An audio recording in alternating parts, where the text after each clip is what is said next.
Hello, j'espère que vous allez bien. Bienvenue à cette 29e vidéo qui porte sur notre challenge 100 jours d'IA pour Jour Science. Alors aujourd'hui, principalement, on se retrouve pour échanger sur une thématique qui revient constamment sur les questions que je reçois. Celle de savoir est-ce que c'est important de forcément connaître les mathématiques ou de maîtriser les mathématiques pour pouvoir devenir data scientist ou alors pour faire dans l'analyse des données ou alors pour faire dans les modélisations des modèles de machine learning. C'est la question qui revient constamment. Alors, pour ceux qui ne me connaissent pas, je suis tout simplement l'ingénieur Nguap Ambani Augustin Serge, sorti de l'école de géologie et d'exploitation minière de l'EGM en Minganga, spécialisé en géostatistique. Euh, Ceux-là qui nous suivent depuis le départ, nous vous remercions beaucoup pour vos efforts et pour vos courage. Merci de continuer à liker, à partager nos différentes publications. Et pour ceux-là qui viennent de nous rejoindre, n'hésitez pas à activer la cloche de notification, à vous abonner, à partager, à liker nos différentes publications, parce que cela nous permet, nous donne du courage et nous donne de la force. Alors, sans plus tarder, nous allons entrer dans la thématique qui nous réunit aujourd'hui. Celle de savoir quelle est l'importance des mathématiques, ou alors est-il vraiment nécessaire de connaître les mathématiques pour pouvoir être assez à l'aise en machine learning, en data analysis, data scientist, en modélisation mathématique des ressources, ou alors on va dire ça comment, en analyse de données. Oui, effectivement, oui, effectivement, il faut avoir des compétences en mathématiques, c'est très important. Parce que vous vous rendez compte que je prends du processus, par exemple, différentes étapes que nous avons mis sur pied pour l'implémentation d'un modèle de machine learning. Ces différentes étapes passaient, entre autres, par quoi? Par l'analyse des données. Et vous vous rendez, au niveau de l'analyse des données, nous avons fait appel aux statistiques à tendance centrale. Les statistiques à tendance centrale, plus ou moins les statistiques descriptives, c'est des mathématiques. C'est dans le des mathématiques. Il est impossible de faire une analyse exploratoire de données sans avoir une assez bonne base sur les statistiques descriptives. Sur ces différentes statistiques-là, si vous n'avez pas de compétences assises, vous ne pouvez pas démarrer facilement avec l'analyse exploratoire des données. On a eu les statistiques à tendance centrale telles que la moyenne, la médiane, c'est des mathématiques. Le mode, c'est des mathématiques.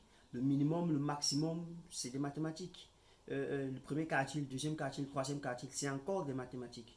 Donc vous voyez que déjà à ce niveau, la mathématique est indissociable de tout autre, d'une analyse exploratoire des données et tout simplement des statistiques descriptives. Par la suite, nous avons vu les distributions, les lois de distribution des données.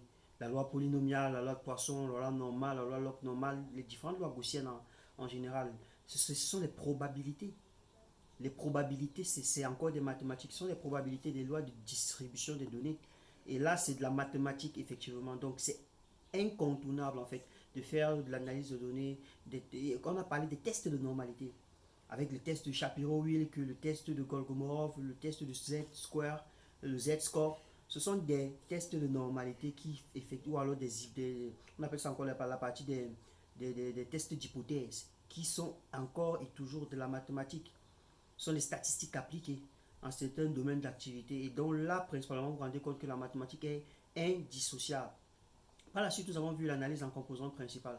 Alors, dans l'analyse en composantes principales, nous étions obligés de connaître l'algèbre linéaire parce qu'il fallait faire connaître les polynômes, la diagonalisation d'une matrice, la triangulation d'une matrice, les inverses d'une matrice, les valeurs propres d'une matrice, ce qui retourne en fait de l'algèbre linéaire. Donc, vous vous rendez compte que c'est impossible parce qu'il fallait avoir des bases solides sur la triangulation, sur la diagonalisation d'une matrice pour pouvoir déterminer les facteurs que nous avons principalement dans l'analyse en composantes principales.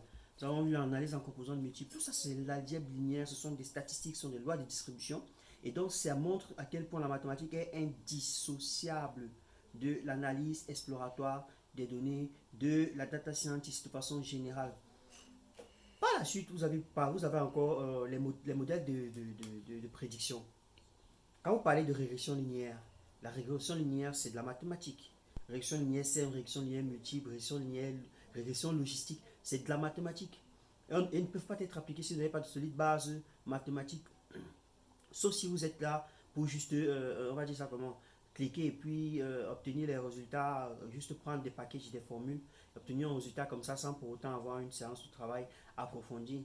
Mais si vous avez le souci de comprendre et d'étudier le comportement de vos données, alors cela ne peut se faire sans dissocier, cela ne peut être dissocié des mathématiques. Toujours dans cette alternative, vous avez les modèles d'optimisation. Quand on parle d'optimisation, on parle de quoi?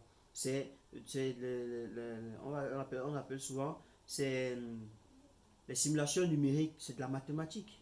Recherche opérationnelle, c'est de la mathématique. Donc, c'est indissociable. Donc, de façon générale, ce que je peux répondre par rapport à cette question, c'est que il est quasiment impossible de faire l'analyse des données, de faire la data science sans avoir un minimum de background en mathématiques. C'est là, il faudrait que nous soyons d'accord. C'est vraiment pas possible. C'est vraiment pas possible. Donc, c'est à cette question-là que je souhaitais répondre aujourd'hui. Alors, c'est vrai, on va se dire, ok, moi je suis plus fort en ça, je suis plus fort en. L'informaticien va dire, ok, je préfère faire la data science, c'est l'informatique, l'analyse de données, c'est l'informatique et tout. Mais je suis persuadé que les deux ne sont pas dissociables. Aussi bien l'informatique que la mathématique doivent aller de pair si il s'agit de faire des modèles de machine learning, de l'analyse exploratoire des données, des simulations, de l'optimisation, de tout ce que vous connaissez. Ces deux éléments sont indissociables, très clairement. Donc voilà ce que je souhaitais apporter avec vous durant cette 29e vidéo d'aujourd'hui. N'hésitez pas à activer la cloche de notification, à vous abonner, à liker, à partager, à commenter.